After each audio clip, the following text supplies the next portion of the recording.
I agree. I feel after reading this paper, you know, everybody's sort of pushing out, we need to test, and trace, right? And it seems like we're beyond the point, potentially beyond the point of tracing at this point. But is that um,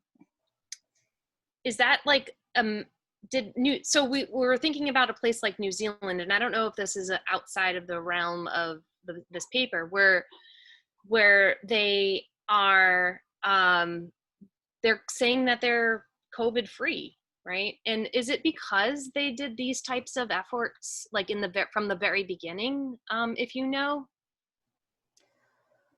I'm not sure. I think it is partially because they had stricter lockdown measures, and they made sure people were wearing masks, and they actually shut everything down, because what happened with us is we didn't actually shut down. Right. And our testing capacity is very limited. And part of how contact tracing works is you need to be able to test people to say this person has COVID, so that you can actually trace their contacts. Right. Yeah, I think yeah. Sorry, go ahead, Anna. Oh, no problem. I read an interesting article about contact tracing efforts that are currently ongoing in Utah. Was it Utah, Devany? I think so. Yeah, and I think it's just sort of interesting to think about how in the US, I think the US is very heterogeneous, right? We have a lot of different states with different approaches, and I think there are still places in the US where the numbers are still relatively low. And so I think, I think that's not to say that contact tracing may not have any utility in certain places. I think especially because, as we've learned more about the disease, like it seems like R0 is not 3.5, it's a bit lower. And, I think some of the scenarios we mapped out here were a little bit extreme. But yeah, I think it's sort of all, it really seems like it's been varying a lot, like country to country and place to place, about what techniques are really, really feasible in different situations. Right. So I was curious, my husband, who also does math models, but within cancer, has to defend his work, I think, a lot to biologists and people who don't necessarily understand his work. But is there a way to kind of help people understand where these kinds of mathematical models fit within understanding disease, particularly these kinds of infectious diseases, and how you then compare afterwards to say, yes, this was a legitimate model for this disease?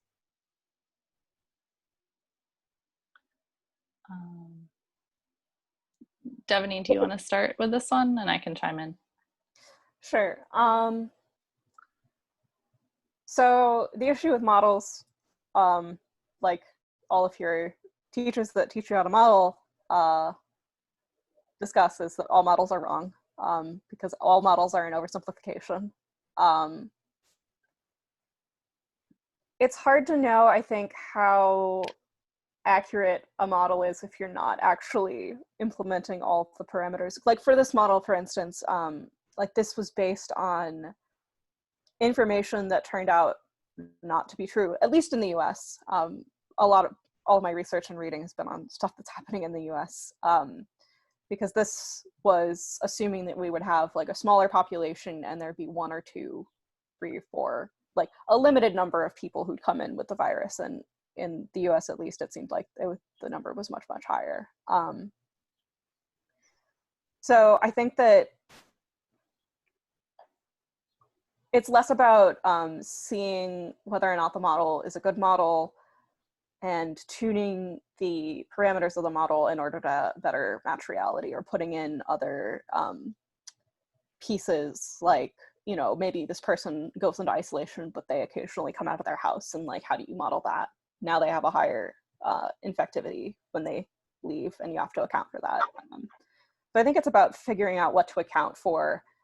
And it really depends a lot on the data that you're gathering, because that is what informs the creation of your model in the first place.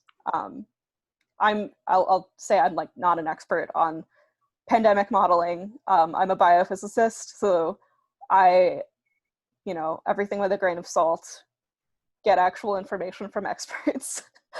But as someone who's built a bunch of computational models, it really, really depends on the data that you get and the effectiveness you have of gathering your data.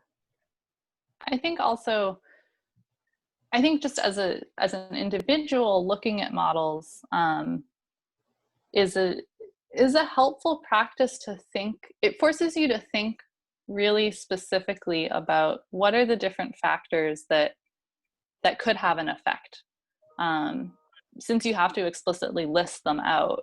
And so even just like as a person reading this paper, sometimes you come across factors that you hadn't thought of yourself, or, people make an assumption and you say, oh, that assumption I don't think that's a good assumption. And it forces you to think more about why that's the case. I think doing this work early at the start of the pandemic can be helpful, because you're sort of exploring a range of possibilities. And then once you've laid the groundwork, as you get more accurate information, you can feed that into these existing models to hopefully get slightly more informed,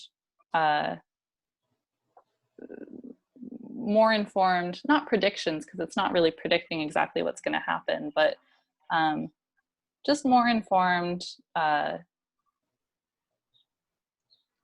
more informed models, more informed pictures of what might be possible.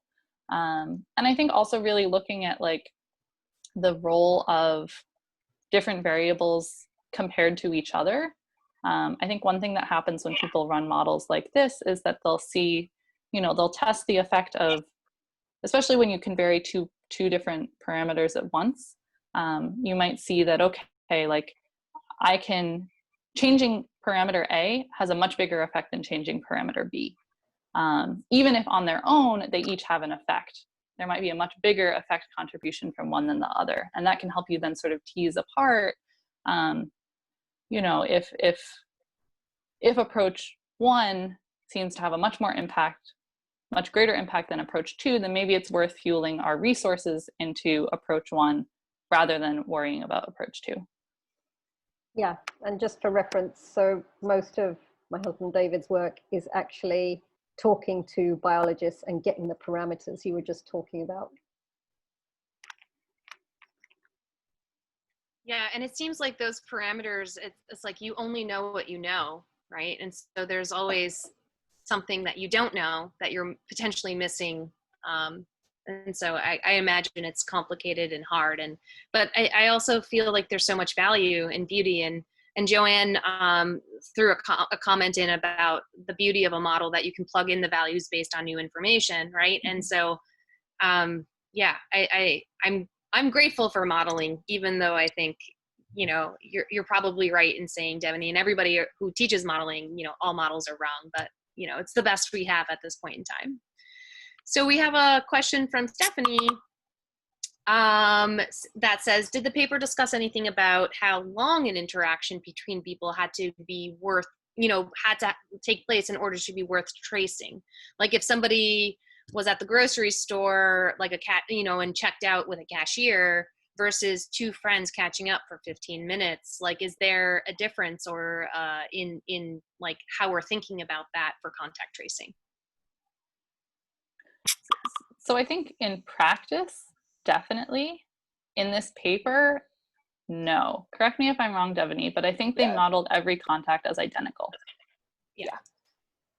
But I know in practice, that's definitely something that people are talking a lot about, both in terms of like how likely is it that the disease is spreading in these momentary interactions, and also along the axis of how feasible is it for us to be able to trace this person. Because if you're relying on people to recollect who they interacted with, then clearly that's a problem if they're interacting with people in passing at the grocery store. Other countries have gotten around that, like in South Korea, by using digital tracking and accessing people's GPS signals and credit card information, like the government doing this to be able to see where people were going in relation to each other. Clearly that's not something that's like politically feasible in the US that people wouldn't be comfortable with. So I think that's sort of harkens back to our earlier point that I think you need different approaches in different locations. It's not a one size fits all situation. Yeah, it feels like there could be a very slippery slope if we give open access to our personal data to government people. It seems like, I don't know, I'm not sure it's worth the risk, and that's my personal opinion, but yeah, at least at this point in time. Yeah, I think the great thing though is that once you have a model like this, that is the type of question that you could then build on this model to incorporate. So what we presented today is these are the assumptions and the setup that these researchers decided to go with, but this isn't the only way that they could have chosen to do this. And if you're coding savvy and downloaded the simulation, you could go and it probably would be kind of difficult, but you could go and add on some of these components to the existing simulation to see what effect they have. Right. Yeah, you could model things like, if you have a weak contact, the percent chance that you're going to pass on the disease is like, halved or quartered or something like that. Or you have a strong contact, it could be go way up, and that's sort of how you could model that. But in this model, they did not take that into account, but it's a sort of a baseline for building more complex models in the future. Yeah, and in this model, they do actually take into account for certain variables the fact that that these are not the same for every person. So we didn't describe this in detail, but for example, for the onset to isolation delay, they weren't just plugging in 3 days or 8 days for every person. They actually had like a distribution that they sampled from that was centered at 3 days for the short delay and centered at 8 days for the long delay, but you could still get like 7-day delay, 10-day delay, 3-day delay for different interactions in the simulation. So there is a little bit more complexity that you can build in. Okay, so Susan wants to know, is the contact tracing dependent on the reporting of the infected individual? I think it depends on, like Anna was saying, the country you're in. So here, I believe it would be, because I don't think you can get information like that. Like you can't get someone's credit card data to figure out like what grocery stores they've been to. So you'd have to say, who have you been in contact with, and like, do you have their phone number? But aren't there like tech companies like? I'm sorry, I no, go for it. your pause for you stopping. But aren't there like, didn't Apple like have a thing where if somebody can input themselves as positive, and if they've come into proximity of other iPhone users, that there would be some alert? Oh wow! So I didn't know about that. I was reading about this recently. I'm not 100%. My understanding of what's happened is that Apple and Google actually teamed up. And they've built an API, which is sort of like a data interface that you use via the internet. And so they've created this API that's supposed to be helpful in coordinating that type of information, but they have not built any sort of unified app to do this. And so they released it to states, and states individually then have the ability or the responsibility to develop their own app using this API to do the tracing. But I think, as someone mentioned in the comments, I think there has been pushback on this, and there are a number of states who have attempted to try and do this, but I think it hasn't actually, I don't know if it's actually been rolled out anywhere. I think there have been some issues. It feels like a task that only Apple or Google can actually accomplish. I'm not sure, like, for example, New York State has like, a whole tech angle or office that could build things like this without, at least on top of the work that they already have. It seems, it's an interesting idea, and I'm not familiar with how that risks privacy, but it feels like we have so much technology and so many tech giants that like, I wish that we were doing more to incorporate that into everything. Yeah, I think Taiwan, I don't remember the details, but I believe that Taiwan developed some sort of like app or some sort of system that wasn't even, I think it was more of like there's sort of a history, I think, of the Taiwanese government kind of almost collaborating with different like hacker individuals within the community. And so I think this was another partnership kind of similar to that, where it maybe wasn't as like government led necessarily, but it was sort of this collaboration where they put out this call and got people to work on this together. Right. I think there is a really important balance between, you know, people's privacy concerns, you know, using things like Apple and Google versus handing it over to the government. I don't necessarily feel comfortable with either personally, but the UK decided that I think Apple and Google offered to make this app, or they created it, and then they said, well, we don't really want to use that. We want to have our own. Except then, of course, they weren't taking advantage of like the technological advances that they have, and there were the chances that because it wasn't a sanctioned app for these particular devices, that it wasn't going to be able to keep up, like it wasn't going to ping as often. So yeah, it's a mess. All right, let's take a question from Maggie, who I'm going to give a little shout out to. Hello, Maggie. Is there any data about the average time it takes for someone to no longer be contagious or recover from COVID-19? And if so, has there been any models that take into account the average amount of time spent in isolation? So the answer to that is yes, we do know. I just looked up an actual number from the World Health Organization. So they found out that people with mild disease recovery time is about 2 weeks, which is why like my lab had someone come in from overseas, like right at the very beginning of the pandemic, and he had to spend 2 weeks in total quarantine. So the recovery time is about 2 weeks. And incubation time is shorter than that. And then people, obviously, who get more sick, it's going to be longer. Generally, they recover within 3 to 6 weeks. So this is very simple to take into account in your model. What was the actual question?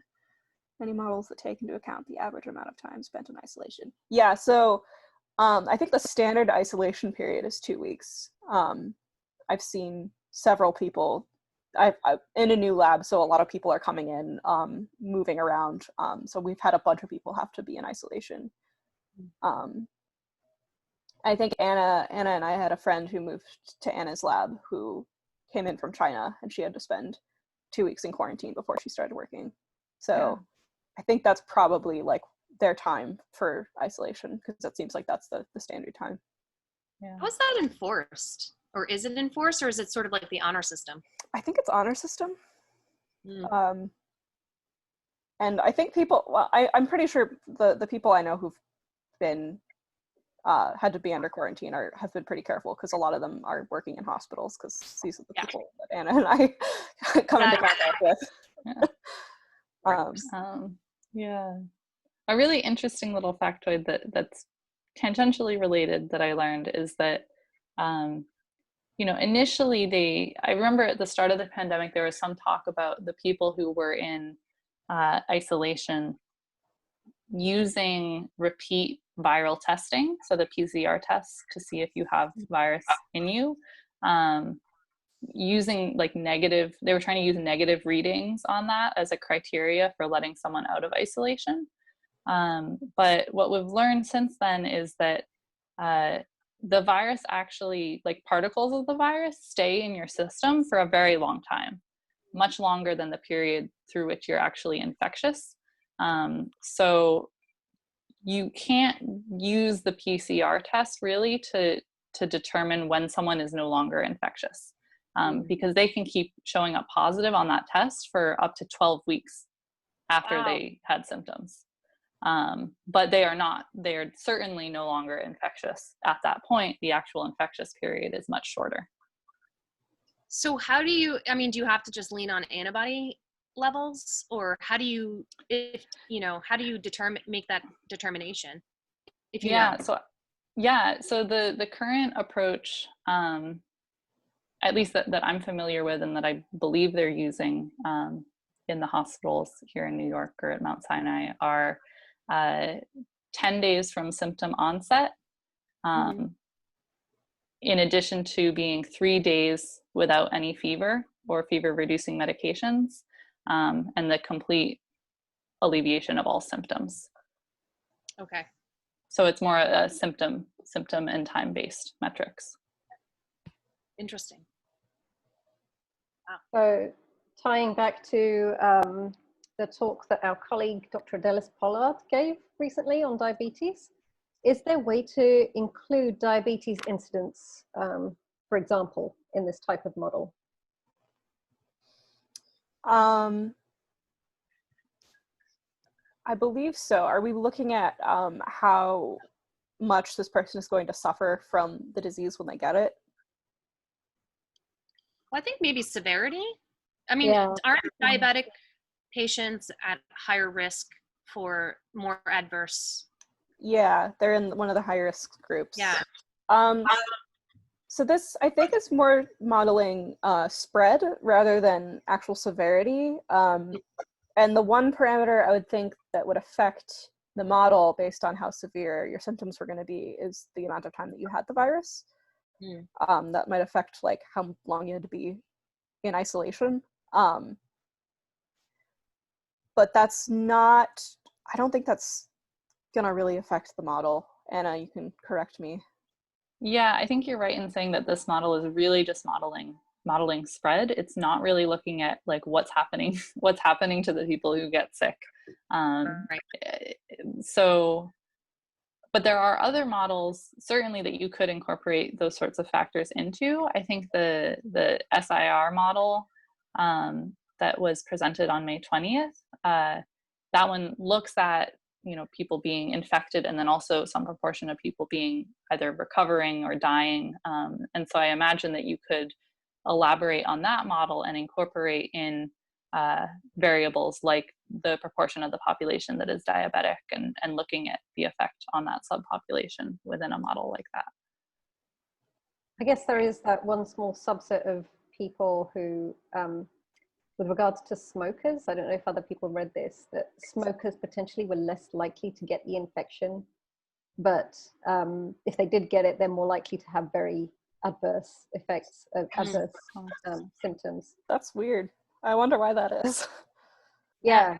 The thing is, we don't want to encourage people to smoke, but Not worth. Not no. worth. But yeah, it feels like that could be a parameter that then could potentially plug into, if they're less likely to be infected, then they're less likely to spread it. Yeah, and that's a parameter that definitely I could see would vary a lot country to country. And so, you know, if you can take that into account, the differences in populations between different locations, and that might affect the sorts of control approaches that you might want to take. I think with regard to some of these different health considerations, I was reading a little bit about how, you know, I think initially everyone was really concerned about people with existing respiratory issues, people with asthma, but from what I've read, it seems like it's turned out to be less, those people are not necessarily as much of a concern, or at least asthmatic people aren't, and that actually it's really people with pre-existing like heart disease and heart conditions, because actually the virus really, there's been a lot of clotting involved and a lot of damage to the endothelial lining, I believe, and really it's the cardiovascular system that really takes a hit in a lot of ways. So it's a slightly different population of people we're starting to learn are at risk compared to what we initially thought. Mm-hmm.